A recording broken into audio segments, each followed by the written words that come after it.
अस्सलाम वालेकुम। दिलचस्प कहानियों के लिए चैनल को सब्सक्राइब करके घंटी के निशान को दबा दीजिए ताकि हमारी नेक्स्ट वीडियो का नोटिफिकेशन आपको बआसानी मिल सके।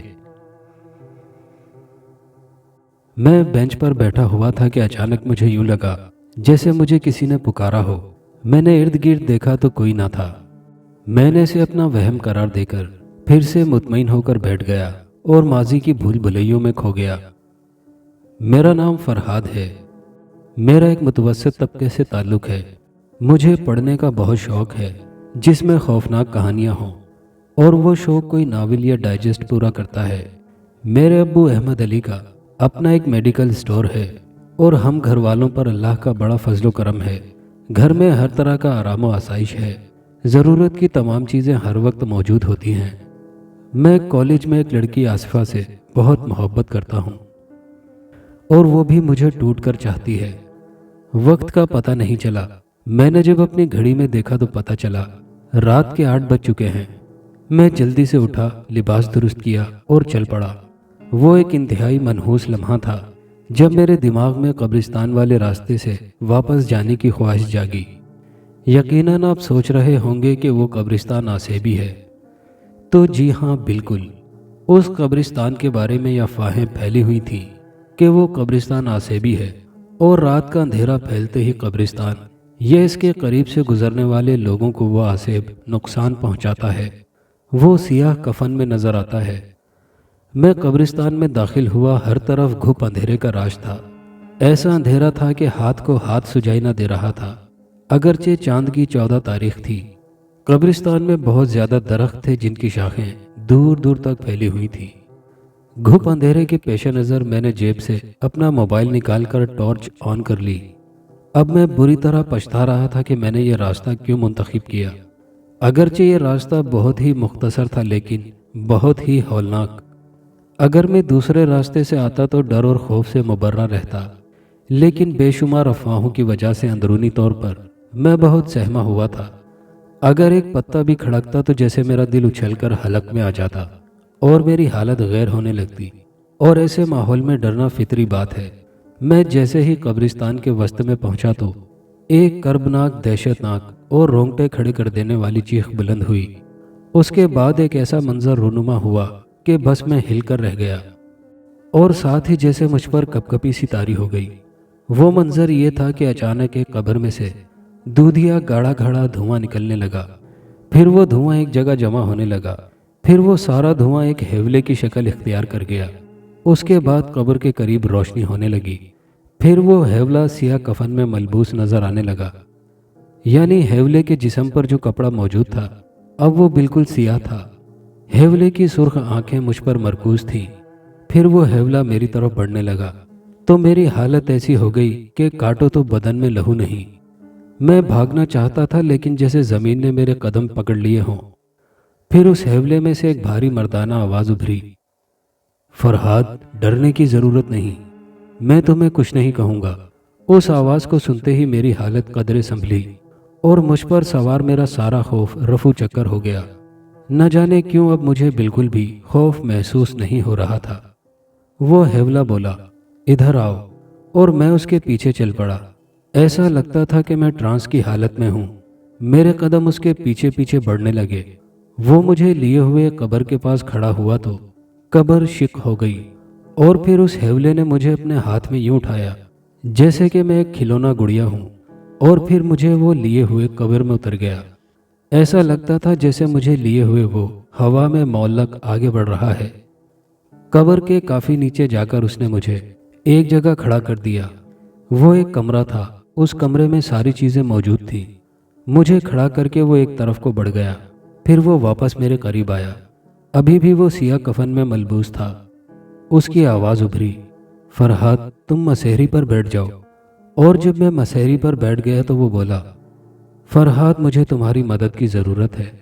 उसके मुंह से मिन्नत आमेज आवाज़ निकली, कैसी मदद? मैं बिला खौफो खतर बोला, पहले मैं तुम्हें अपनी कहानी सुनाता हूँ। उस हेवले के मुंह से आवाज़ निकली, मेरा नाम कमाल है। मैं 1960 में पैदा हुआ।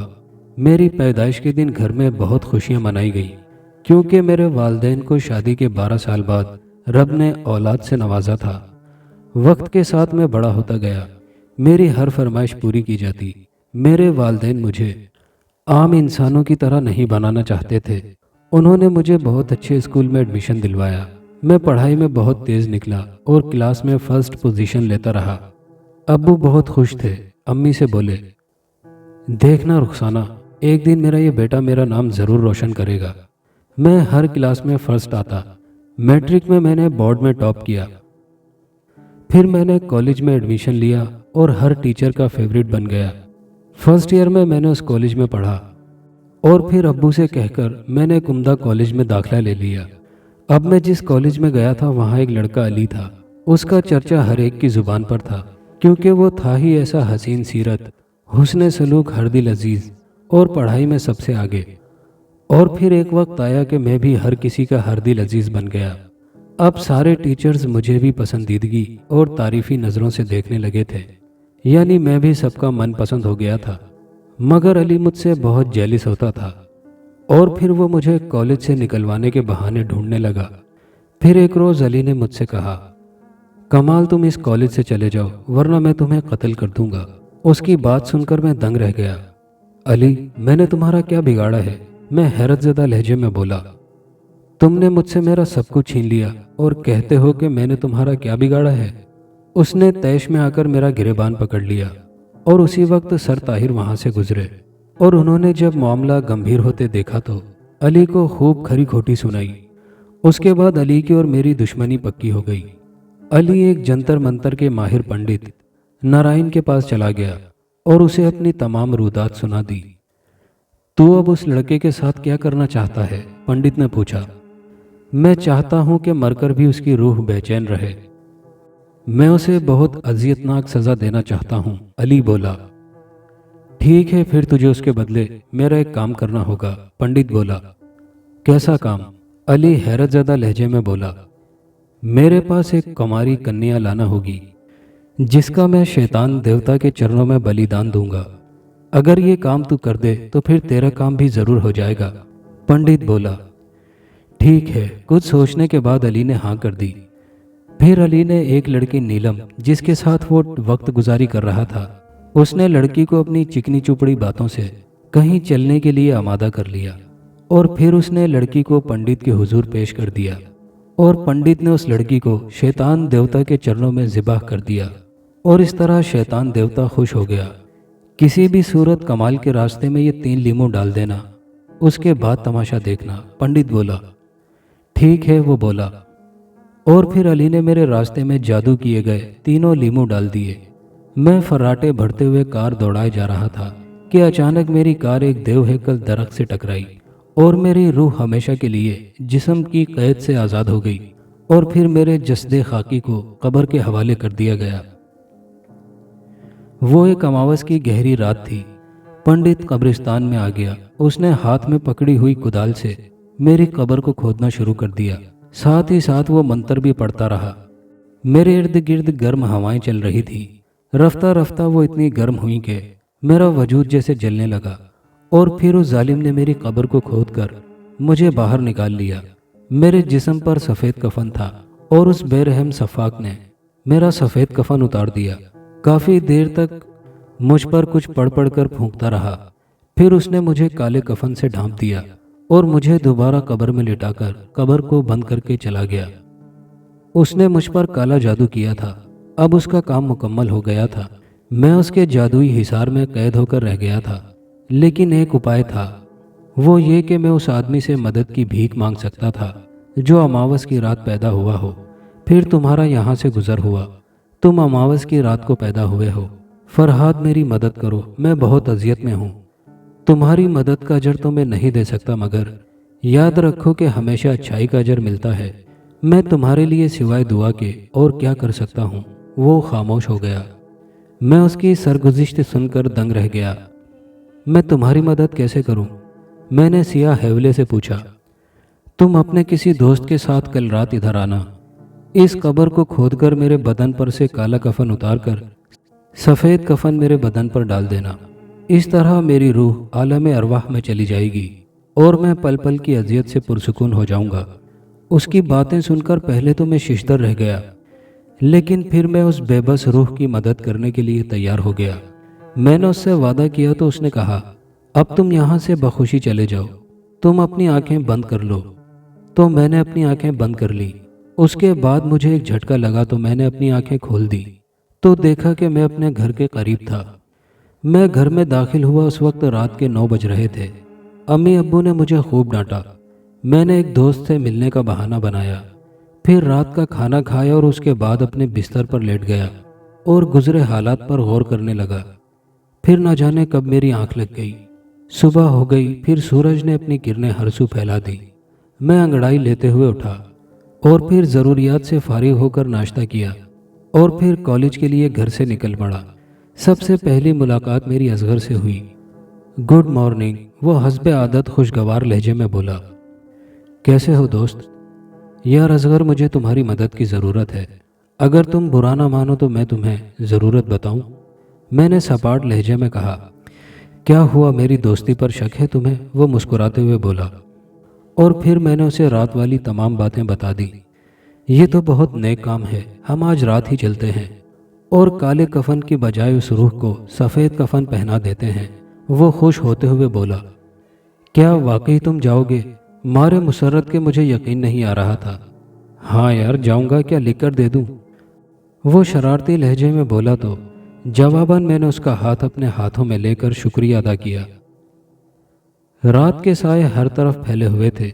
आज चांद की 15 तारीख थी। मैंने अपने हाथ में टॉर्च पकड़ी हुई थी।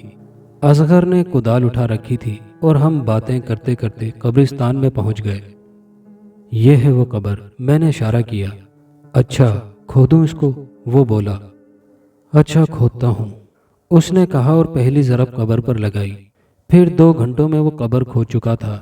मैंने टॉर्च की रोशनी जब कब्र में डाली तो देखा कि काले कफन में लेटा हुआ मुर्दा पड़ा था। फरहाद, मुझे डर लग रहा है, वो खौफजदा अंदाज में बोला। किससे? मुझे गुस्सा आ गया। और फिर हम दोनों ने मिलकर मुर्दे को कब्र से बाहर निकाला और जब कफन जैसे ही खोला तो जैसे मेरी और असगर की चीखें निकल गईं। कफन में एक ढांचा था जो कि सियाह कफन में लिपटा हुआ था। उसको देखकर मेरे रोंगटे खड़े हो गए। फिर मेरे कान में मुर्दे की आवाज़ आई, कफन तब्दील कर दो, वक्त कम है।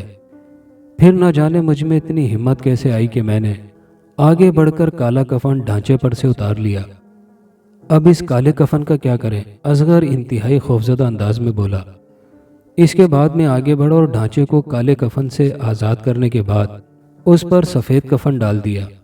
जब मैंने सफ़ेद कफन ढांचे पर डाला तो देखते ही देखते काला कफन अपनी जगह से गायब हो गया। उसके बाद ढांचा एक हेवले में तब्दील हो गया। उसके बाद चश्मे ज़दन में अब वहाँ एक नौजवान खड़ा था।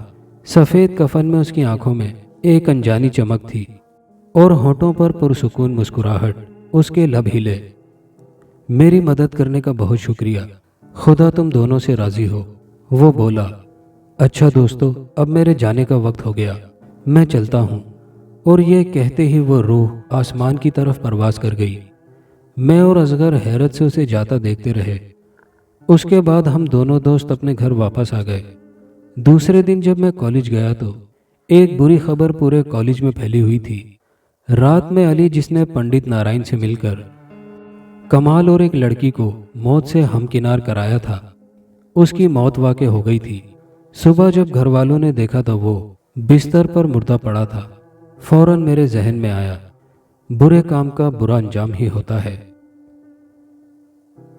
दोस्तों, ये कहानी अच्छी लगी हो तो कहानी को लाइक करके नीचे कमेंट बॉक्स में अपने ख्यालात का इजहार ज़रूर कीजिएगा। और नए आने वाले दोस्तों से गुजारिश है कि हमारे चैनल को सब्सक्राइब करके वीडियो को लाइक शेयर करना मत भूलिएगा। शुक्रिया।